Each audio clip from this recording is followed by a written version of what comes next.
Good morning, class 6th. Okay, now we have already completed our chapter of basic ideas of geometry, जिसमें हमने बहुत ही simple fact सीखे थे lines के बारे में, ट्राइंगल्स के बारे में, सर्कल, क्वाड्रिलेटरल के बारे में.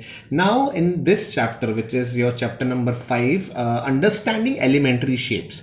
ये जो हमने सारी पढ़ी थी ये एलिमेंट्री शेप्स थी और अब हम इनको कंपेयर करना सीखेंगे. हमने पढ़ा लाइन सेगमेंट क्या होता है, हमें पता है लाइन सेगमेंट क्या होता है. अब हम लाइन सेगमेंट को मेजर करना सीखेंगे. हमें पता है एंगल क्या होता है, अब हम एंगल को मेजर करना सीखेंगे. टाइप्स ऑफ एंगल सीखेंगे. ठीक है, तो ये chapter it is basically detail of the chapter we have already done. हमने एंगल्स पढ़े हैं, इसमें थोड़ा डिटेल में सीखेंगे किस किस तरीके के एंगल्स होते हैं, एंगल्स को मेजर कैसे करना चाहिए, एंगल्स को कंपेयर कैसे करना चाहिए. हमें पता है लाइन सेगमेंट्स क्या होती हैं, लाइन सेगमेंट्स को मेजर कैसे करें, कंपेयर कैसे करें, किस किस तरीके से लाइन सेगमेंट्स को हम with ruler, with divider, with tracing हम कैसे कैसे इसको नाप सकते हैं.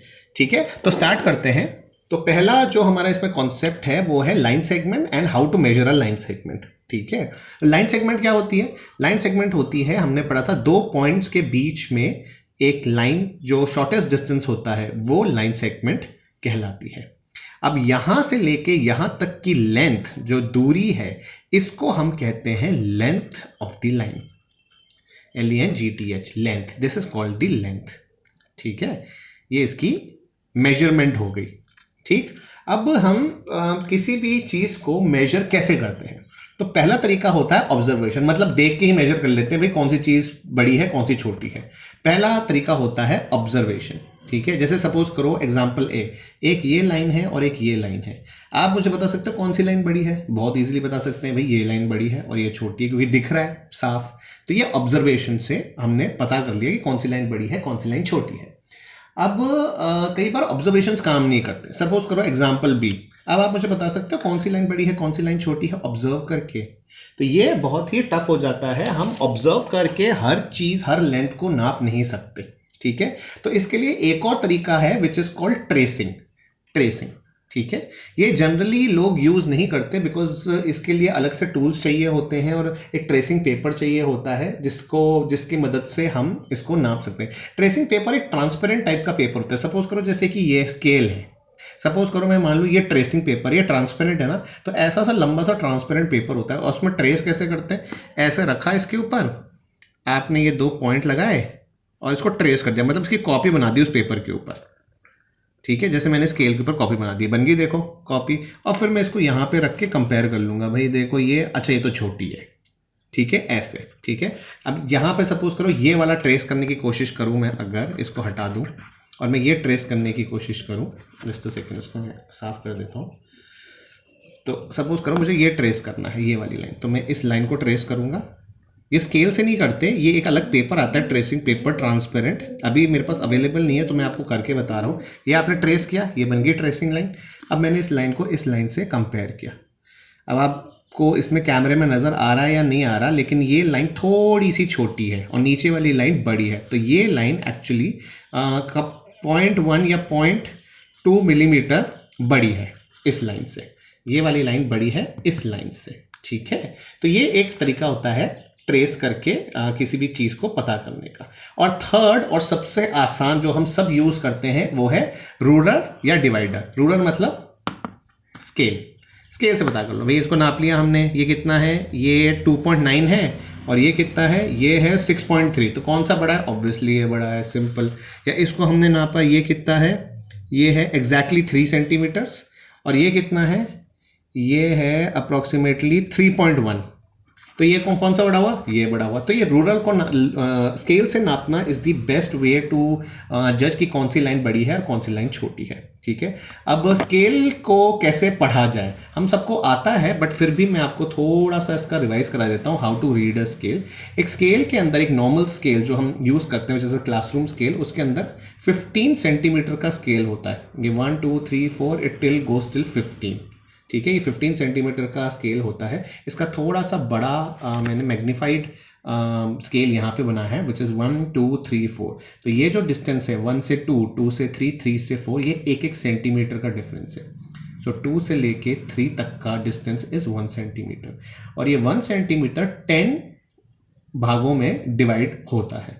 1 2 3 4 5 6 7 8 9 10 हिस्सों में डिवाइड होता है, और एक हिस्सा कहलाता है 1 मिलीमीटर। तो this is 1 millimetre, 2 3 4 5 6 7 8 9 millimetres, 10 millimetre. So 10 millimetres is becomes 1 centimetre, और एक स्केल में टोटल 15 सेंटीमीटर्स होते हैं। अब मुझे बता सकते हो एक स्केल में टोटल कितने मिलीमीटर्स होते हैं?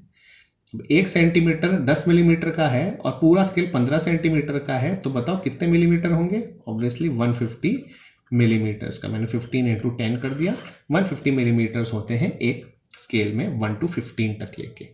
ओके, तो इसी हिसाब से हम इसको मेजर करते हैं।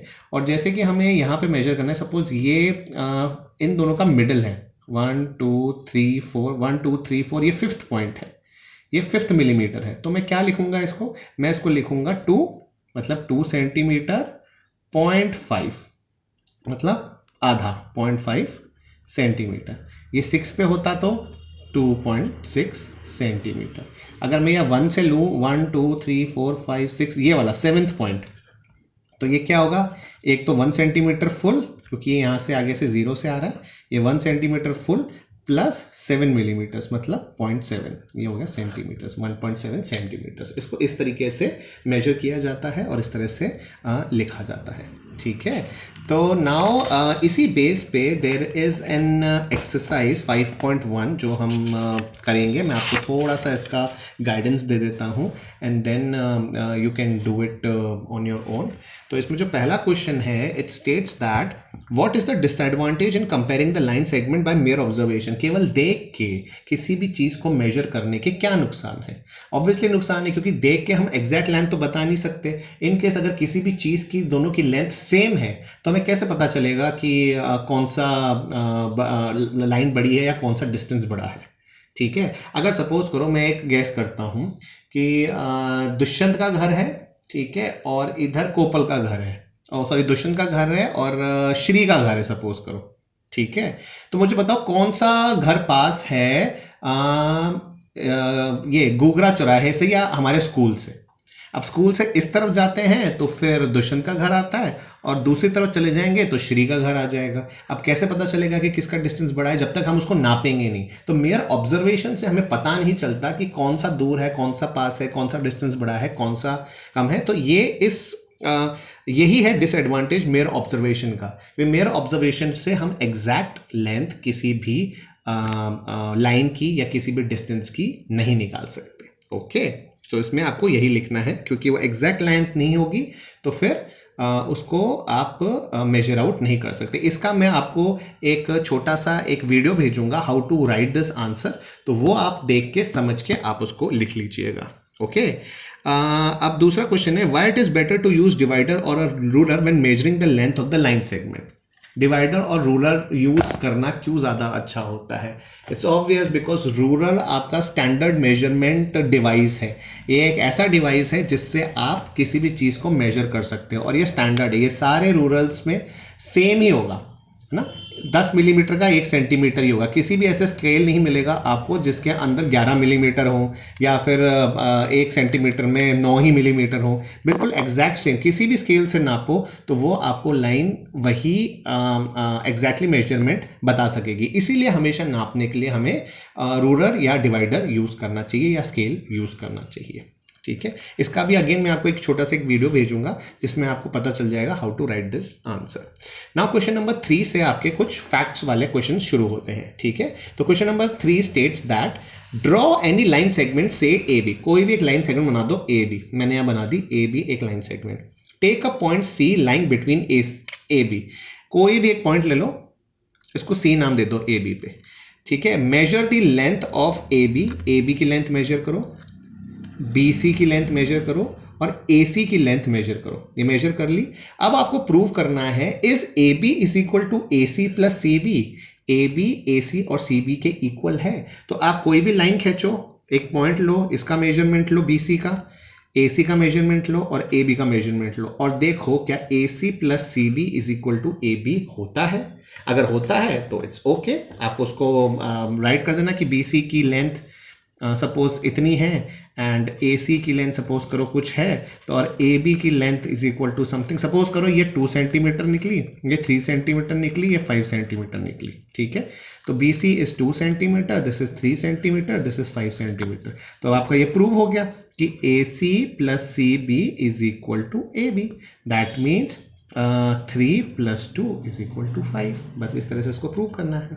Okay, now coming to question number 4, if A B C are 3 points on a line, कुछ ए बी सी 3 पॉइंट है लाइन पे, such that A B is 5 centimetre, ये ए से बी 5 सेंटीमीटर है, बी से सी 3 सेंटीमीटर है एंड ए से सी 8 centimetre है, तो which one of the lies between the other two, कौन सा पॉइंट दूसरे दो पॉइंट्स के बीच में है, आपको ये बताना है, ठीक है। वो तो पता ही चल रहा है कौन सा पॉइंट एक्चुअली बीच में है, जब दो छोटी लेंथ है ए बी और बी सी और इन दोनों को मिला के 8 सेंटीमीटर बन रहा है ए सी, तो बीच में कौन सा पॉइंट होगा, इट्स वेरी ऑब्वियस, ठीक है। बहुत ही इजी क्वेश्चन था ये तो।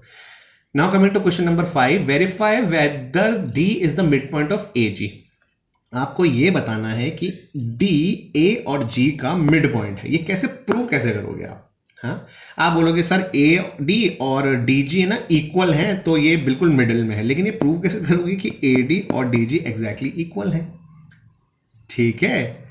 ओके, तो इसमें हमको क्या करना पड़ेगा, ये देखिए ये एक लाइन सेगमेंट्स हैं where A B B C के बराबर है और बी सी सी डी के बराबर है और सी डी डी ई के बराबर है, डी ई ई एफ के बराबर है और ई एफ एफ जी के बराबर है। मतलब ये सारे एग्जैक्टली सेम है, जैसे स्केल पे सेम होते हैं ना 1-1 सेंटीमीटर के, ये अप्रॉक्सीमेटली सारे सेम हैं।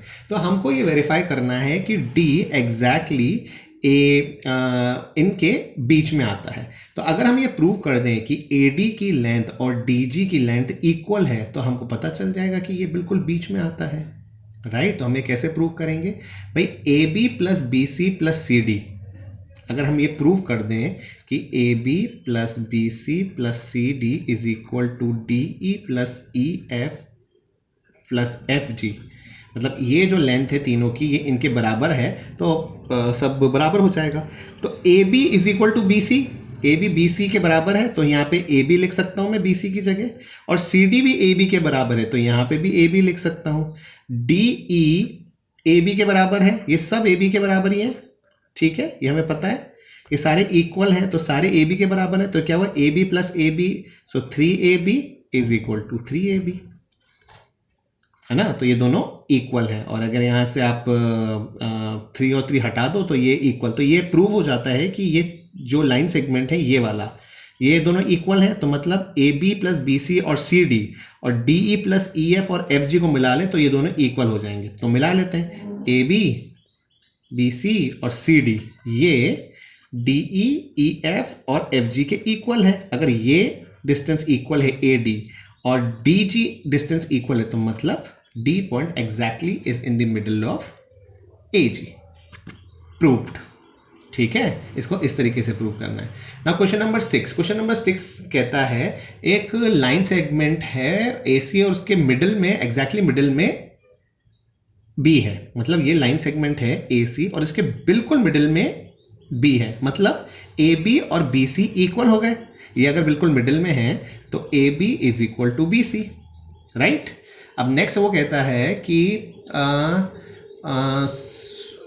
where the ABCD lines and AB is equal to at the midpoint of AC, midpoint of PT. Okay, now अब वो कह रहा है कि C एक पॉइंट है, जो C पॉइंट था वो B और D के मिडिल में है। पहले उसने बोला कि B एक पॉइंट है जो A और C के मिडिल में है, अब वो जो C पॉइंट है वो B और D के मिडिल में है। अब ये अगर C B और D के मिडिल में है तो मतलब BC is equal to CD, right. अगर ये मिडिल में है तो ये BC और ACD इक्वल हो गए। तो इसने हमको प्रूव करने को बोला है कि आप ये प्रूव करो कि AB is equal to CD, AB is equal to CD, ये हमें प्रूव करना है, यहाँ पे लाना है। हमें पता है AB is equal to BC, AB is equal to BC and BC is equal to CD, मतलब BC is equal to CD, that means AB is equal to CD। Simple, ये आपका प्रूव हो गया। यहाँ से BC हटा दो, so AB is equal to CD, ये आपका आंसर आ गया। Easy. Now coming to question number 7। Question number 7 state करता है draw the 5 triangles and measure their sides. कोई भी ट्राइंगल बना लो। सपोज करो मैंने एक ट्राइंगल बनाया, यहाँ पे ये 3 सेंटीमीटर था, ये 4 सेंटीमीटर एंड 5 सेंटीमीटर से मैंने ट्राइंगल बना दिया। आप कोई भी ट्राइंगल बनाओ, ठीक है, and check in each case if the sum of the length of any two sides is always less than the third side, है ना। तो हमें ये चेक करना है कि इनकी दोनों साइड्स, कोई भी दो साइड्स ले लो, ठीक है, और उन दोनों का सम किसी भी थर्ड साइड से कम होगा। ये हमें चेक करना है कि ये कम होगा कि ये नहीं होगा। तो आप कोई भी ट्राइंगल बना लेना और ना उसके बाद आप इसको चेक करना कि आप दो साइड्स का प्लस करो और तीसरी साइड से वो कभी लेस होता है क्या।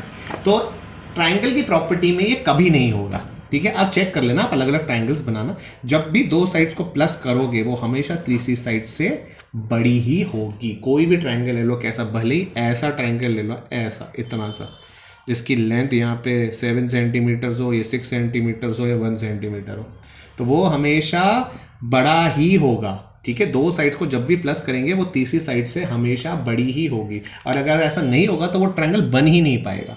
तो ये आपको क्या करना है, आपको ट्रायंगल्स बनाने हैं 6-7 और उनकी साइड्स मेजर करनी है, और किसी भी दो साइड्स को आप प्लस करके ये प्रूव कर सकते हो कि वो तीसरी साइड से कभी भी छोटी नहीं होगी, ठीक है।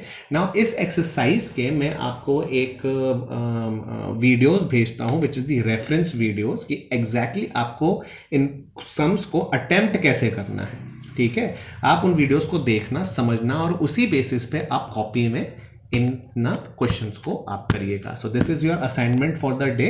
आपको एक्सरसाइज 5.1 करनी है which is on page number 88 and 89 with the help of the videos which I will share with you. Okay class, तो आप ये असाइनमेंट सबमिट करिए and then the next class will move to the next exercise. Okay, thank you.